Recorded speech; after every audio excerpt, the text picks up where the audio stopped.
स्वागत आहे आपल्या सर्वांचं आपल्या SK एज्युकेशन या ऑनलाईन लर्निंग प्लॅटफॉर्मवर। नेहमीप्रमाणे यावर्षीसुद्धा आपण आपल्या ऑनलाईन ॲप्लिकेशनवर स्पर्धा परीक्षेसाठी असणारे सर्व जे ऑनलाईन कोर्सेस आहेत त्या ऑनलाईन कोर्सेसवर आपण मॉन्सून ऑफर इनिशिएट केलेली आहे आणि या मॉन्सून ऑफरचा लाभ सर्व विद्यार्थ्यांना होणार आहे, कारण आपले जे काही ऑनलाईन कोर्सेस आहेत ते ऑनलाईन कोर्सेस आपल्याला 40 to 50% डिस्काउंटमध्ये उपलब्ध असणार आहे।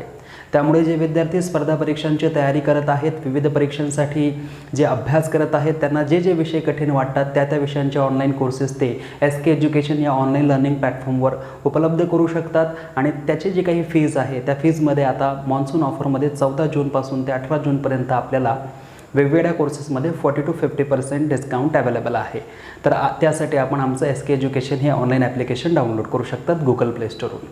चला आपण सुरुवात करूया आपल्या प्रश्नांना।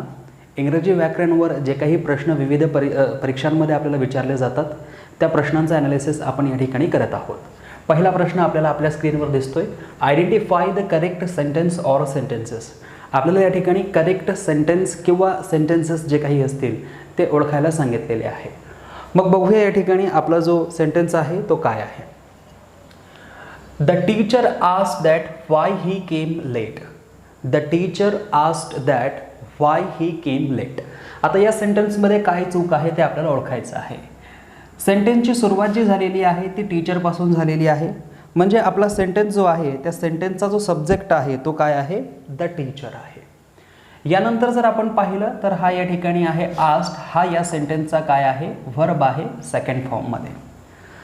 आता आपल्याला माहिती आहे की जे डायरेक्ट इनडायरेक्ट स्पीच म्हणजेच नरेशन चॅप्टर आपण आपल्या ऑनलाईन कोर्समध्ये घेतलेलं आहे, त्यामध्ये आपण हे सर्व कन्सेप्ट पाहिलेले आहेत। तर त्यानुसार जर आपण पाहिलं तर आस्क्ड नंतर आपल्याला लगेचच WH असलेला वर्ड लागेल, कारण टीचरने जे काही विचारलेलं आहे ते कुठल्या तरी फॉर्ममध्ये विचारलेलं असणार, म्हणजे ते WH ने विचारलेलं असणार किंवा येस नो क्वेश्चनसाठी विचारलेलं असणार। मग या ठिकाणी जर आस्क्ड हा शब्द आलेला आहे तर त्यानंतर एकतर इफ हा शब्द येऊ शकतो किंवा वेदर हा शब्द येऊ शकतो किंवा कुठलाही WH शब्द येऊ शकतो।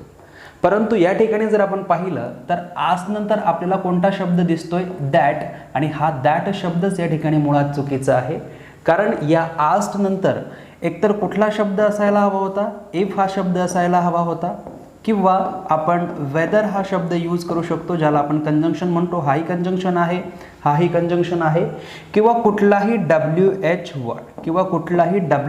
वर्ड आपण यूज करू शकतो। परंतु या ठिकाणी दॅट हा शब्द यूज केलेला आहे आणि त्यानंतर वाय हा शब्द WH आहे, म्हणजे हा दॅट या ठिकाणी कुठल्याही उपयोगाचा नाही आणि म्हणून हे सेंटेन्स जे आहे हे सेंटेन्स चुकीचं आहे। दुसरं सेंटेन्स पहा, Rohit Sharma is one of the best batsman. Rohit Sharma is one of the best batsman. या सेंटेन्समध्ये बघा रोहित शर्मा या नाऊनमध्ये काही चूक नाही आहे, इजमध्ये काहीही मिस्टेक नाही आहे, one of the best, one of the best म्हणजे जितकेही बेस्ट आहेत त्यापैकी एक। वन ऑफ द बेस्ट म्हणजे काय, अजूनही खूप सारे लोक आहेत की जे बेस्ट बॅट्समॅन आहेत, अजूनही इतर बॅट्समॅन आहेत की जे कसे आहेत, बेस्ट आहेत, त्यांच्यापैकी रोहित शर्मा हे एक असे आहेत की जे बेस्ट आहेत, म्हणजे बेस्टमध्ये जे काही असतील त्यांच्यापैकी एक रोहित शर्मा हे आहेत, म्हणजे हे बेस्ट किती आहेत, एकापेक्षा जास्त, आणि म्हणून या ठिकाणी मॅनच्या ऐवजी काय असायला हवं होतं, मेन असायला हवं। या ठिकाणी मॅनच्या ऐवजी काय असायला हवं होतं, मेन असायला होतं, बॅट्समेन असं असायला हवं होतं, आणि म्हणून हे सेंटेन्स देखील या ठिकाणी पूर्णपणे चुकीचं आहे। त्यानंतर तिसरं सेंटेन्स पहा, do you know Y is Rohit absent today. Do you know Y is Rohit absent today. आता या सेंटेन्समध्ये आपण जर पाहिलं तर डू यू नो हा फर्स्ट क्लॉज आहे आणि सेकंड क्लॉज जो आहे तो आहे इज रोहित ॲब्सेंट टुडे, आणि ह्याला जर जोडलं गेलं असेल तर ते कशाने जोडलं गेलेलं आहे, वाय ने जोडलं गेलेलं आहे। बघ, एखादं सेंटेन्स जर WH ने जोडलं जात आहे, एखादं सेंटेन्स म्हणजे दोन क्लॉजेस जर WH ने जोडले जात असतील तर ह्या WH शब्दानंतर आपल्याला जो लागतो तो डायरेक्ट सब्जेक्ट लागतो, म्हणजे हे जे रोहित या ठिकाणी जे लिहिलेलं आहे ते इथे असायला हवं होतं रोहित, आणि हा इज जो असायला हवा होता तो इथे असायला हवा होता, म्हणजे आपलं सेंटेन्स कसं असायला हवं होतं, do you know Y Rohit is absent. Do you know Y Rohit is absent असं असायला हवं होतं. आणि जर डू यू नो असं नसतं तर Y is Rohit absent today हे बरोबर होतं. परंतु याच्या आधी ऑलरेडी एक क्लॉज आहे आणि त्याची दुसऱ्या क्लॉजची सुरुवात WH ने होत आहे. त्यानंतर आपल्याला या ठिकाणी सब्जेक्टची गरज लागणार आणि म्हणून हेही सेंटेन्स या ठिकाणी पूर्णपणे चुकीचं आहे. तर अशा पद्धतीने आपल्याला करेक्ट सेंटेन्स विचारलेला आहेत, परंतु यापैकी एकही सेंटेन्स करेक्ट नाही. त्यामुळे ऑप्शन ए मध्ये सांगितलं जात आहे की एक करेक्ट आहे, हे आपलं ऑप्शन होणार नाही. ऑप्शन बी मध्ये सांगितलेलं आहे की 1 आणि 2 करेक्ट आहे, हेही आपलं ऑप्शन होणार नाही. ऑप्शन 3 मध्ये सांगितलं जात आहे की तिसरं जे सेंटेन्स आहे ते बरोबर आहे, तेही बरोबर नाही. आणि डी मध्ये सांगितलं जात आहे की ऑल 1, 2, 3 आर इनकरेक्ट, आणि हेच आपलं करेक्ट ऑप्शन आहे की जे काही पहिलं, दुसरं आणि तिसरं सेंटेन्स आहे ते तिन्ही सेंटेन्सेस इनकरेक्ट आहेत, म्हणजे चुकीचे आहेत. आणि म्हणून आपल्या या प्रश्नाचं उत्तर होणार आहे option D is the right option. तर हे कन्सेप्ट आपल्याला समजले असतील. ऑलरेडी आपण हे आपल्या ऑनलाईन कोर्सेसमध्ये घेतलेलं आहे, त्यामुळे मी तुम्हाला फक्त या ठिकाणी हिंट देणार आहे, कारण प्रत्येक कन्सेप्ट समजून सांगण्यासाठी आपल्याकडे तेवढा वेळ नाही आणि ऑलरेडी हे कन्सेप्ट्स आपण आपल्या ऑनलाईन कोर्समध्ये घेतलेले आहे. So I am just giving you hint. मी तुम्हाला फक्त हिंट देत आहे की त्या हिंटनुसार आपल्याला कळेल की कोणतं सेंटेन्स बरोबर आहे आणि कुठलं सेंटेन्स चुकीचं आहे. बघूया पुढचा प्रश्न. पुढचा प्रश्न आहे change the following sentence into passive voice. आता एक सेंटेन्स दिलेला आहे, त्या सेंटेन्सला आपल्याला पॅसिव्ह व्हॉइसमध्ये कन्वर्ट करायचं आहे. बघूया काय सेंटेन्स आहे. It is time to take breakfast. It is time to take breakfast. आता ह्या सेंटेन्सची सुरुवात कशाने झाली ते आपण पाहूया. It is time. या सेंटेन्समध्ये इट हा सब्जेक्ट असला तरी कोअर सब्जेक्ट कुठला आहे, टाइम. परंतु डायरेक्टली आपण टाइम मेन्शन करत नाही, म्हणून या टाईमसाठी आपण इट हा डमी सब्जेक्ट घेतला. मग इट हा जर डमी सब्जेक्ट घेतला तर त्यासोबत आपल्याला व्हर्ब यूज करावा लागेल, दॅट इज. आणि इट इज टाइम हा आपल्यासाठी या ठिकाणी पूर्ण एक सब्जेक्ट तयार झालेला आहे. त्यानंतर या ठिकाणी आहे टू टेक आणि इथे आहे ब्रेकफास्ट. म्हणजे या सेंटेन्सचा इट इज टाइम हा काय आहे, सब्जेक्ट आहे. ओके, परंतु तो कसा आहे, डमी आहे. त्यानंतर टू टेक काय आहे, या सेंटेन्सचा व्हर्ब आहे. त्यानंतर आपण पाहू शकतो ब्रेकफास्ट काय आहे, ऑब्जेक्ट आहे. हा जो शब्द आहे याला ब्रेकफास्ट असं म्हणतात, ब्रेकफास्ट असं म्हणत नाही, त्यामुळे प्रोनाउन्सिएशन सुद्धा आपण आपलं व्यवस्थित करावं. आता ज्या सेंटेन्सची सुरुवात इट इज टाइम या सेंटेन्स या शब्दांनी होते, त्यासाठी आपल्याला पॅसिव्ह व्हॉइस करत असताना इट इज टाइम हे जसंच तसं घ्यावं. इट इज टाइम हे जसंच तसं घ्यावं.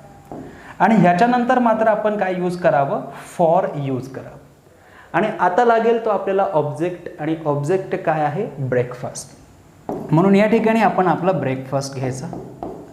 It is time for breakfast. It is time for breakfast. आणि आपल्याला माहिती आहे की टू टेक हा जो व्हर्ब आहे याचं पॅसिव्ह व्हॉइस किंवा याचं थर्ड फॉर्म जे आहे ते आपण कसं तयार करत असतो, टूचं आपण घेत असतो टू बी, आणि टेक या व्हर्बचा थर्ड फॉर्म काय आहे, टेकन, आणि म्हणून आपण या ठिकाणी घेत असतो टेकन. आणि शेवटी काय देणार आपण, फुल स्टॉप. आणि आता आपलं हे करेक्ट पॅसिव्ह झालेलं आहे. It is time for breakfast. It is time for breakfast to be taken. It is time for breakfast to be taken. आता हे सेंटेन्स आपल्याला कुठल्या ऑप्शनमध्ये दिसतंय ते आपण पाहायचं. आता या ठिकाणी इट वॉज दिलेलं आहे, म्हणजे ऑप्शन ए कॅन्सल. इथे बघा it is time for breakfast to be taken, म्हणजे हे सेंटेन्स आपल्यासाठी बरोबर आहे. इथे लिहिलेलं आहे it is time that breakfast should be take. Breakfast should be took दिलेलं आहे, म्हणजे हे या ठिकाणी चुकीचं आहे. It is time for breakfast will be taken, हे सुद्धा सेंटेन्स चुकीचं आहे. म्हणजे आपल्याकडे फक्त दुसरं म्हणजे ऑप्शन बी जे आहे तेच आपल्यासाठी बरोबर आहे. तर अशा पद्धतीने अत्यंत सोपा असा हा प्रश्न, अत्यंत सोपा असा पॅसिव्ह व्हॉइस आपल्याला विचारलेला आहे. बघूया पुढचा प्रश्न.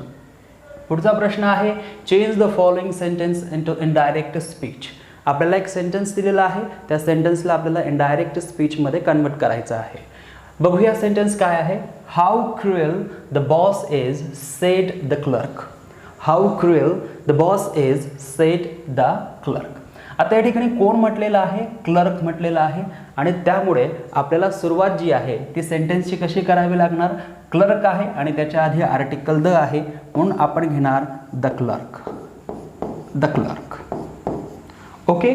आता बघा या ठिकाणी हा जो सेड आहे हा सेड आपल्याला जसं तसा लिहिता येणार नाही, कारण या ठिकाणी आपल्या सेंटेन्सची सुरुवात ही हाऊने झालेली आहे आणि शेवट हा एक्सक्लेमेटरी मार्कने झालेला आहे.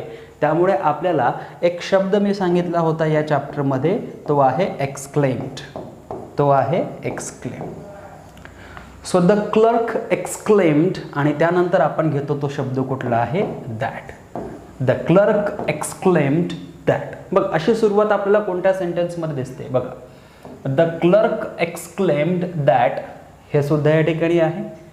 त्यानंतर द क्लर्क एक्सक्लेम्ड दॅट हे सुद्धा या ठिकाणी आहे. द क्लर्क सेड दॅट हे आपलं ऑप्शन होणार नाही. ऑप्शन जे या ठिकाणी ओके हे ऑप्शन्स थोडेसे चेंज केलेले आहे, ए बी सी आणि D. Okay. So C option cancel होणार आणि अगदी त्याचप्रमाणे the clerk said that the boss was very cruel हे सुद्धा आपलं ऑप्शन होणार नाही. म्हणजे सी आणि डी हे आपले ऑप्शन कॅन्सल झाले. आता बघा या ठिकाणी आहे how cruel the boss is. आता या सेंटेन्समध्ये सब्जेक्ट काय आहे? The boss. म्हणून आपण काय लिहिणार या ठिकाणी? The boss. ओके. आता इथे बघा इज आहे. बघ इजसाठी आपण काय घेत असतो? इज असेल तर इनडायरेक्ट स्पीचमध्ये आपण काय घेतो? वॉज घेतो. द बॉस वॉज आणि या ठिकाणी हाऊ क्रुएल जे आहे ते आपण घेत असतो व्हेरी क्रुएल, व्हेरी क्रुएल. म्हणजे आपण आता म्हणू शकतो the clerk exclaimed that the boss was very cruel. The clerk exclaimed that the boss was very cruel. आता हे कुठल्या सेंटेन्समध्ये आहे ते आपण पाहू. इथे द बॉस आहे, इथे द बॉस आहे, इथे इज जो चुकीचा आहे आणि इथे आहे वॉज आणि पुढे व्हेरी क्रुएल दिलेला आहे. म्हणजे आपलं ऑप्शन बी जे आहे ते या ठिकाणी चुकीचं आहे आणि म्हणून option B is the right option for this example. Correct indirect speech जो आहे तो ऑप्शन बी मध्ये दिलेला आहे. तर अशा पद्धतीने हाही एक सोपा प्रश्न होता. यानंतर बघूया कुठला प्रश्न आहे. पुढील प्रश्न आहे choose the option that best explain the highlighted expression. Highlight केलेला जो वर्ड आहे ते नेमकं काय एक्सप्रेस करतं ते आपल्याला बघायचं आहे. मग बघा, the new engineer at the work site was able to solve the problem in 2 shakes of a lamb's tail. इन 2 shakes ऑफ अ लॅम्प्स टेलचा अर्थ होतो व्हेरी क्विक, म्हणजे खूप लवकर. मग या ठिकाणी बघा द न्यू इंजिनियर म्हणजे नवीन इंजिनियर ॲट द वर्क साईटवर असताना वॉज एबल टू सॉल्व म्हणजे सॉल्व करू शकला. काय प्रॉब्लेम सॉल्व करू शकला? In 2 shakes of lamb's tail म्हणजे खूप क्विकली तो प्रॉब्लेम सॉल्व करू शकला. मग या ठिकाणी जर आपण पाहिलं तर व्हेरी क्विकली ऑप्शन डी मध्ये दिसतंय आणि बाकीचे सर्व ऑप्शन आपले या ठिकाणी काय होणार? कॅन्सल होणार. तर हाही अत्यंत सोपा असा प्रश्न आहे, परंतु लक्षात ठेवायचं आहे इन 2 shakes ऑफ लॅम्प्स टेलचा अर्थ होतो व्हेरी क्विकली, खूप लवकर, स्पीडली. ओके. आता बघूया पुढचा प्रश्न. पुढचा काय प्रश्न आहे? पुढचा प्रश्न आहे choose the word that is opposite in meaning of the word. आता आपल्याला या ठिकाणी अपोजिट वर्ड विचारलेला आहे, म्हणजे जो शब्द आहे त्या शब्दाच्या विपरीत अर्थ असलेला शब्द आपल्याला विचारलेला आहे. सो सम ग्रॉटिस्क मास्क वर वॉर्न ॲट द कार्निवल. आता या ठिकाणी हा जो शब्द आहे ग्रॉटिस्क, ग्रॉटिस्क ह्या शब्दाला अंडरलाईन केलेला आहे आणि याच्या विरुद्ध अर्थाचा शब्द आपल्याला विचारलेला आहे. आता महापरीक्षा पोर्टलच्या जितक्याही परीक्षा झाल्या होत्या त्यामध्ये त्यांनी हा जो शब्द आहे हा खूप वेळेस विचारलेला आहे, ग्रॉटिस्क. आणि या ग्रॉटिस्क शब्दाचा अर्थ होतो अगली. अगली, अगली म्हणजेच काय? विचित्र, खराब, कुरूप. ओके. बघ आता ह्याच्या अपोजिट शब्द आपल्याला बघायचा आहे. इमॅजिनरी. इमॅजिनरी म्हणजे काय? काल्पनिक. इमॅजिनरी म्हणजे काय? काल्पनिक, सर्वांना माहिती आहे. आउटलँडिश. आता आउटलँडिशचा अर्थही होतो अगली. आउटलँडिशचा अर्थ होतो अगली, म्हणजेच काय की कुरूप किंवा विचित्र. म्हणजे ग्रॉटेस्कचा हा काय आहे, सिनॉनिम. ग्रॉटेस्क आणि आउटलँडिश हे दोन्ही किंवा अगली हे तिन्ही शब्द एकमेकांसाठी समानार्थी शब्द आहेत, सिनॉनिम्स आहेत. त्यानंतर या ठिकाणी आहे ब्युटिफुल. ब्युटिफुल म्हणजे काय, सुंदर. आणि लास्टली आहे फॅमिलियर. सो फॅमिलियर म्हणजे काय, परिचित. मग आता अपोजिट शब्द विचारलेला आहे ग्रॉटेस्कचा. ग्रॉटेस्कचा अर्थ होतो कुरूप किंवा विचित्र, आणि याचा अपोजिट शब्द जो असेल तो काल्पनिक, अगली किंवा परिचित असेल का, नाही. म्हणजे तो कुठला असेल, सी, ब्युटिफुल असेल. आणि beautiful is the correct opposite word for grotesque or outlandish or ugly. आणि सगळ्यांनी हे सर्व व्यवस्थित लक्षात ठेवायचं आहे की कोणत्या शब्दाचा मिनिंग नेमकं काय होतं, कारण असे हे शब्द आपल्याला वारंवार परीक्षेमध्ये विचारले जातात. बघूया पुढचा प्रश्न. पुढचा प्रश्न आपल्या स्क्रीनवर आहे. Choose the option that best transforms the sentence or statements into indirect form. पुन्हा एकदा आपल्याला डायरेक्ट आणि इनडायरेक्ट स्पीचचा हा प्रश्न आहे. एक सेंटेन्स दिलेला आहे डायरेक्ट स्पीचमध्ये, ते आपल्याला इनडायरेक्ट स्पीचमध्ये कन्वर्ट करायला सांगितलेलं आहे. मग बघूया सेंटेन्स काय आहे. Suresh sed, Dinesh what a fine morning, let's go for a walk. Let's go for a walk. आता हे सेंटेन्स दिसायला जरी मोठं असलं तरी ह्याच्यामध्ये काही पॉईंट्स आहेत, ते जर तुम्हाला लक्षात आले तर या प्रश्नाचं अचूक उत्तर तुम्हाला देता येईल. या चॅप्टरमध्ये आपण दोन महत्त्वपूर्ण गोष्टी पाहिलेल्या आहेत. पहिली महत्त्वाची गोष्ट आपण पाहिलेली आहे की या ठिकाणी सुरेश सेड नंतर जे काही दिलेलं आहे, Dinesh what a fine morning. So या ठिकाणी आपण म्हणू शकतो बघा, व्हॉटचा हा जो आहे तो कशामध्ये कन्वर्ट होतो, व्हेरीमध्ये. व्हेरी फाईन मॉर्निंग हे अशा पद्धतीने याच्यामध्ये कन्वर्ट होणार आहे. Very fine morning. Okay. So जे काही हाऊ किंवा व्हॉटने सुरू होत असेल ते कशामध्ये कन्वर्ट होतं, व्हेरीमध्ये कन्वर्ट होतं, डायरेक्टमधून इनडायरेक्ट करत असताना. त्यानंतर या ठिकाणी आहे लेट्स गो. लेट्सने सुरू होणारं जे सेंटेन्स डायरेक्ट स्पीचमध्ये दिलं असेल ते जेव्हा इनडायरेक्ट स्पीचमध्ये करायचं असेल त्यावेळेस आपल्याला प्रपोज्ड हा शब्द यूज करावा लागतो. जसं एक्सक्लामेटरी सेंटेन्स असेल तर आपण एक्सक्लेम्ड हा शब्द वापरला, तसं ज्यावेळेस आपल्याला लेट्स हा शब्द येतो त्यावेळेस आपण प्रपोज्ड हा शब्द यूज करत असतो. मग चला या ठिकाणी आपण पाहूया की दोन शब्द जे व्हेरी फाईन मॉर्निंग आणि प्रपोज्ड कोणकोणत्या ऑप्शनमध्ये यूज केले गेलेले आहेत. थोडं सुरुवातीच आपण सोडून देऊ. Suresh observing that it is a very fine morning. आता या सेंटेन्समध्ये जर आपण पाहिलं तर इथे आहे it is a very fine morning. आणि जर पुढे पाहिलं आपण तर या ठिकाणी आपल्याला दिसतंय प्रपोज्ड. ओके. त्यानंतर दुसरं सेंटेन्स पहा. Observing that it was a very fine morning. It was very fine morning. आणि पुढे दिलेलं आहे सुरेश प्रपोज्ड. सुरेश प्रपोज्ड म्हणजे हे सुद्धा आपल्यासाठी बरोबर असेल. त्यानंतर बघा सुरेश नंतर या ठिकाणी दिलेलं आहे प्रपोज्ड, परंतु या ठिकाणी व्हेरी फाईन मॉर्निंग असं दिलेलं नाही आहे. म्हणजे हे ऑप्शन सी जे आहे हे आपल्या ऑप्शनमधून कॅन्सल होणार. त्यानंतर आहे it is a very fine morning and so suggest to Dinesh that they go for walk. या ठिकाणी जर आपल्याला व्हेरी फाईन मॉर्निंग दिसत असेल तरी इथे आपल्याला प्रपोज्ड हा शब्द दिसत नाही आहे आणि म्हणून ऑप्शन डी जे आहे ते या ठिकाणी कॅन्सल होणार. आता दोन ऑप्शन शिल्लक राहिले. आपल्याला माहिती असलं पाहिजे की व्हॉट अ फाईन मॉर्निंग बोलताना हे सेंटेन्स डायरेक्ट स्पीचमध्ये होतं, परंतु ज्यावेळेस हे इनडायरेक्ट स्पीचमध्ये जातं तेव्हा ते पास्टमध्ये कन्वर्ट होतं. आणि म्हणून या ठिकाणी दिलेलं आहे it is a very fine morning आणि या ठिकाणी दिलेलं आहे it was a very fine morning. म्हणून या दोनपैकी आपल्याला जे पास्टमध्ये आहे ते सिलेक्ट करावं लागेल. म्हणजे बी बरोबर असेल आणि ए जे असेल ते चुकीचं असेल.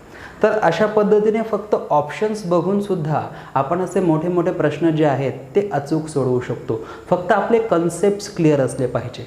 जरुरी नाही की पहिल्या शब्दापासून ते शेवटच्या शब्दापर्यंत तंतोतंत जुळलं पाहिजे असंच आपण गेलो पाहिजे.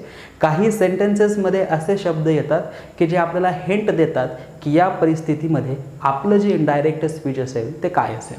आणि म्हणून आपण म्हणू शकतो observing that it was a very fine morning, Suresh propose to Dinesh that they go for a walk.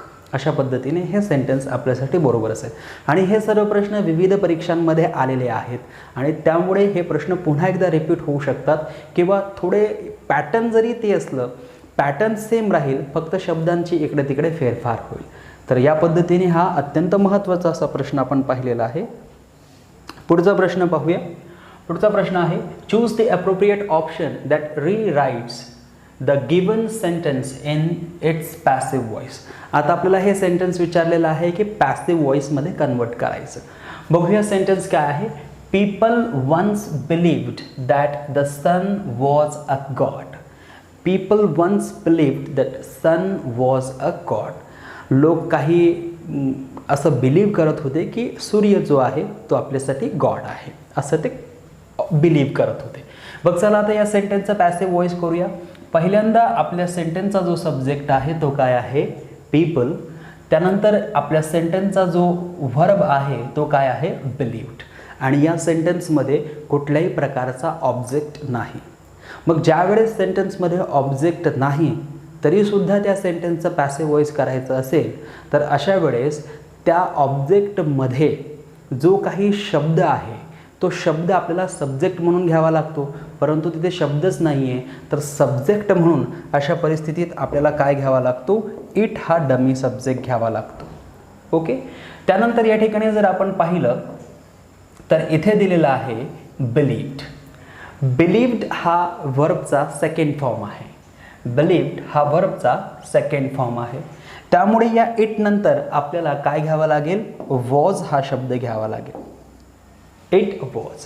आणि त्यानंतर आपण हा बिलीव्ड शब्द घेणार आहोत ॲज अ V3 म्हणून. परंतु या बिलीव्ड शब्दाच्या आधी काय आहे, वन्स, आणि म्हणून हा वन्स आपण जसाचा तसा घेणार आहोत. म्हणजे आता आपलं सेंटेन्स बघा कसं झालं.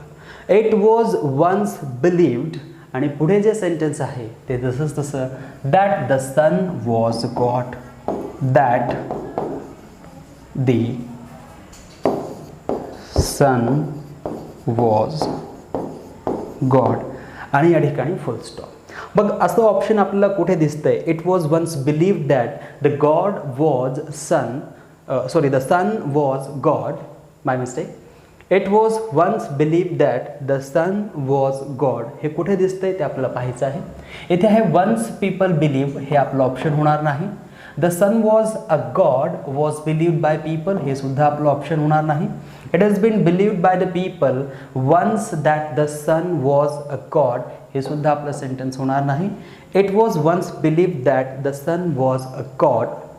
आणि म्हणून या ठिकाणी आपलं हे ऑप्शन डी जे आहे हे बरोबर आहे.